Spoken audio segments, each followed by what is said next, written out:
नमस्कार, मी Paurnima the Samant foods and blog मध्ये तुमच्या सगळ्यांचं खूप खूप स्वागत आहे। तर मंडळी, आज आपण करणार आहोत दसऱ्यासाठी स्पेशल अशी स्वीट डिश, ते म्हणजे चमचम। चला तर मग रेसिपीला सुरुवात करूया।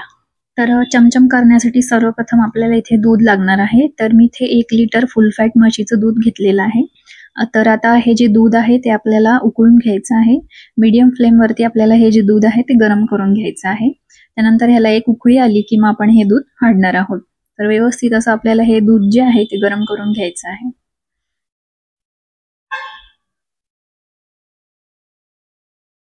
तर बघा, इथे दुधाला छान उकळी आलेली आहे। आता ही दुधामध्ये जी साय आलेली आहे ती सगळी आपण एकत्र करून घेऊया आणि गॅस इथे बंद करूया। आणि आता यामध्ये आपल्याला विनेगर घालून हे जे दूध आहे ते फाडायचं आहे। तर इथे मी 2 टेबलस्पून विनेगर घेतलं आहे आणि त्यामध्ये थोडंसं पाणी घातलंय आणि आता हे जे मिश्रण आहे ते आपल्याला दुधामध्ये घालायचं आहे आणि दूध आपल्याला फाडून घ्यायचं आहे। तर अगदी अलगद हाताने आपल्याला चमच्याच्या साहाय्याने असं हे जे दूध आहे ते असं व्यवस्थित असं ढवळून घ्यायचं आहे, जेणेकरून हे जे दूध फाटलेलं आहे ते छान असं मलाईदार एकत्र होईल। यासाठी आपल्याला सावकाश अगदी चमचा घालून दूध ढवळून घ्यायचं आहे।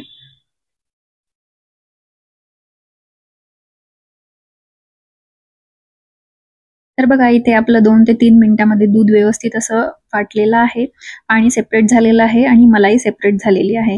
तर आता ह्याला आपण एका कॉटनच्या कपड्यातनं गाळून घेऊया।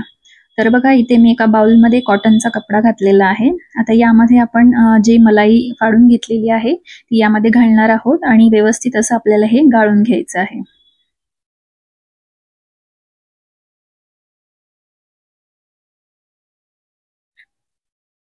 तर आता यामध्ये आपण थोडंसं थंड पाणी घालणार आहोत आणि ह्याला व्यवस्थित असं गाळून घेणार आहोत, जेणेकरून यामध्ये जो आपण विनेगर घातला आहे त्याचा जो वास आहे तो निघून जाईल यासाठी। तर आता ह्याला आपल्याला व्यवस्थित असं गाळून घ्यायचं आहे।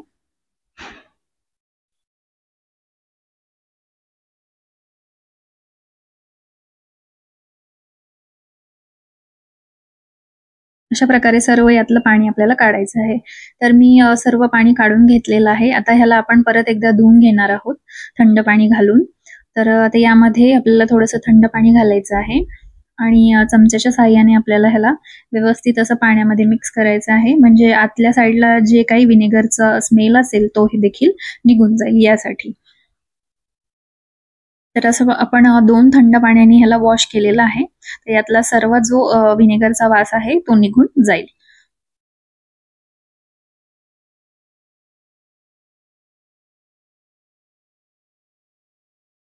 तर बघा, अशा प्रकारे मी व्यवस्थित असं ह्याला पाण्यामध्ये धुतलेलं आहे। आता यातलं आपण सर्व पाणी काढून घेणार आहोत।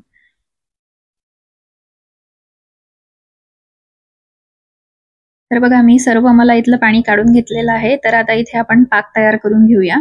तर पाक तयार करण्यासाठी मी इथे 1 कप साखर घेतलेली आहे आणि 1.5 कप यामध्ये आपल्याला पाणी घालायचं आहे आणि इथे आपल्याला चमचमसाठी लागणारा साखरेचा पाक तयार करायचा आहे। तर ह्याला व्यवस्थित मिक्स करून घेऊया आणि मीडियम गॅसवरती हा जो पाक आहे तो आपण तयार करून घेऊया। एक 7 ते 8 मिनिटांमध्ये हा पाक तयार होतो। तर ह्या कपाने मी इथे 1 कप साखर आणि 1.5 कप असं पाणी घेतलेलं आहे। तर आता आपण जे मलाई आहे ती व्यवस्थित मळून घेऊया। तर बघा, मी अशी बांधूनच ठेवलेली होती मलाई। 1-2 ते 3 मिनिटांसाठी अशीच ठेवायची आणि त्यानंतर आता ह्याला आपण मळून घेणार आहोत। मळल्यामुळे ही जी मलाई आहे ती व्यवस्थित अशी लवचिक आणि सॉफ्ट होते, जेणेकरून आपण जे चमचम तयार करणार आहोत त्यासाठी छान अशी बाइंडिंग येते।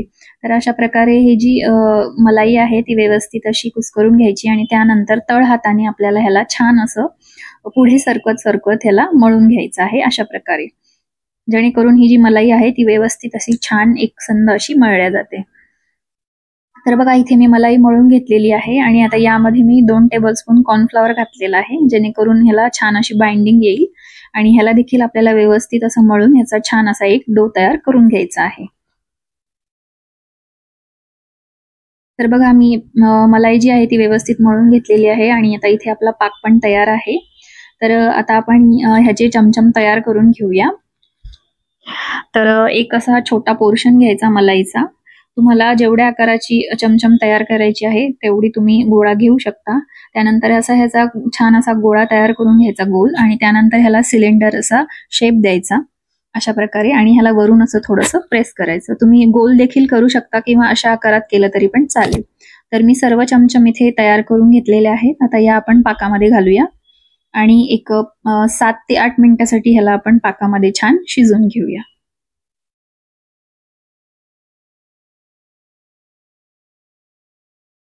तर बघा इथे आपले चमचम जे आहेत ते मस्त फुललेले आहेत. तर बघा इथे 7 ते 8 मिनिटं झालेत. आपली चमचम तयार आहे. इथे गॅस बंद करून घेऊया आणि याला थंड करूया. तर मी इथे चमचम थंड करून घेतलेली आहे एक 5 मिनिटासाठी. त्यानंतर ह्याला मी पाकातनं काढलेलं आहे.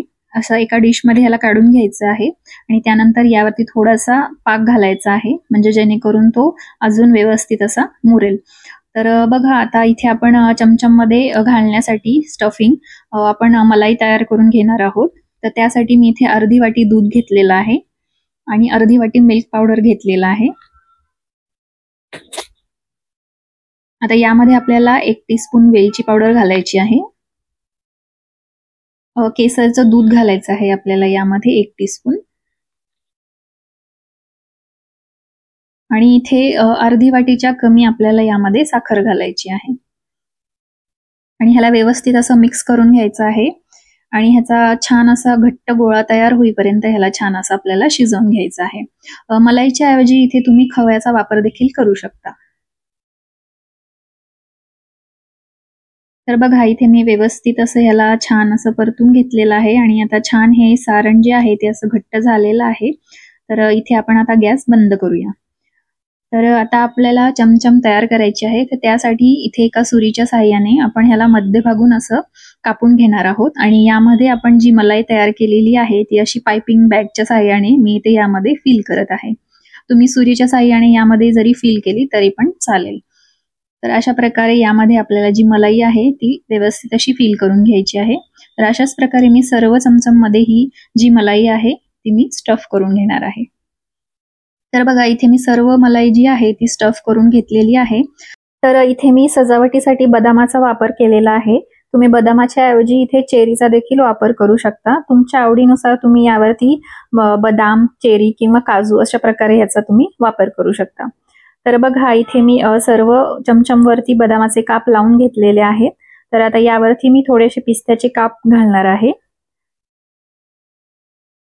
तर मी सर्व चमचमवरती पिस्त्याचे काप लावून घेतलेले आहेत. आता यावरती आपल्याला केसर लावून घ्यायचं आहे. तर मी जे दुधामध्ये केसर भिजवलं होतं ते सर्व असं लावून घेतलेलं आहे आणि इथे आपली चमचम तयार आहे.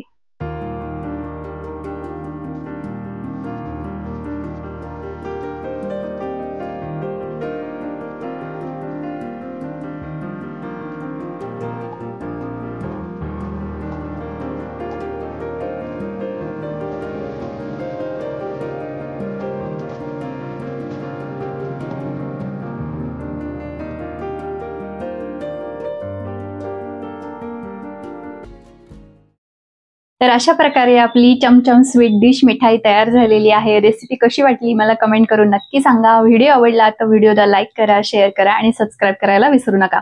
बेल आयकॉनवरती क्लिक करा म्हणजे नवीन व्हिडिओचे अपडेट तुम्हाला येत राहतील. तर भेटूया आता नेक्स्ट व्हिडिओमध्ये. तोपर्यंत धन्यवाद आणि तुम्हा सर्वांना दसऱ्याच्या खूप खूप शुभेच्छा.